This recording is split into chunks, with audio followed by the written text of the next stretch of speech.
पानी में डाले और मौज उसके पास आकर खेलने लगी। उस पल से दोनों का रिश्ता ऐसा जुड़ा कि नूर की जिंदगी मौज के बिना अधूरी हो गई। नूर उसे अपने हाथों से खाना खिलाती, कभी छोटी छोटी मछलियां, कभी फल के टुकड़े। वह तब तक खुद एक निवाला भी नहीं खाती जब तक मौज पेट भर कर न खा ले। और सबसे अजीब बात यह थी कि जब नूर कुरान की तिलावत करती तो मौज पानी में हल्के हल्के गोल चक्कर लगाने लगती, जैसे वह भी उस नूरानी आवाज को सुन रही हो। कई बार ऐसा होता कि नूर सूरत रहमान पढ़ती और मौज पानी से उछलकर बाहर आती, फिर दोबारा गोते लगाती। यह मंजर देखने वालों को हैरान कर देता। धीरे धीरे यह दोस्ती पूरे गांव में मशहूर हो गई।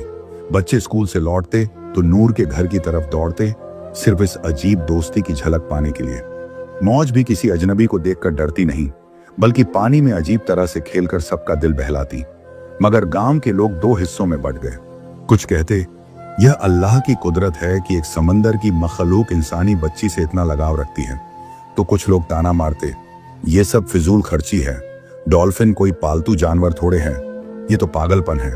समीना अक्सर नूर को डांटती, बेटी दिन रात इस मौज के पीछे पड़ी रहती है, घर का काम सीख, तेरी उम्र की लड़कियां खाना बनाना और सिलाई सीख रही हैं। मगर नूर हंसकर कहती, अम्मी मौज मेरी सबसे अच्छी दोस्त है, जब मैं कुरान सुनाती हूं तो वो भी सुनती है।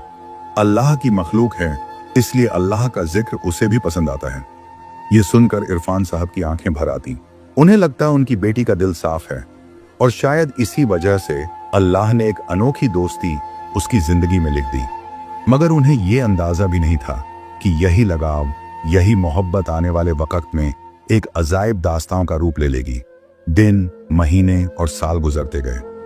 नूर और मौज का रिश्ता गहराता ही चला गया, लेकिन इसी के साथ घर के अंदर एक खामोश जंग भी शुरू हो चुकी थी। समीना अक्सर खींचकर कहती, नूर बस कर बेटी, तूने अपनी पूरी जिंदगी इस डॉल्फिन के नाम कर दी है। सुबह उठते ही इसका ख्याल, रात सोते वक्त भी इसका नाम। तेरी उम्र की लड़कियां घर के काम सीख रही हैं, सिलाई बुनाई करती हैं, शादी ब्याह के लिए तैयारी करती हैं, और तू बस इस मौज के पीछे। नूर मासूमियत से जवाब देती, अम्मी मौज कोई आम जानवर नहीं है, यह मेरी दोस्त है। जब मैं कुरान सुनाती हूं तो देखो ना, ये भी सुनती है। जब मैं उदास होती हूं तो ये मेरे पास आकर पानी से छप छप करती है, जैसे मुझे हंसाने की कोशिश कर रही हो।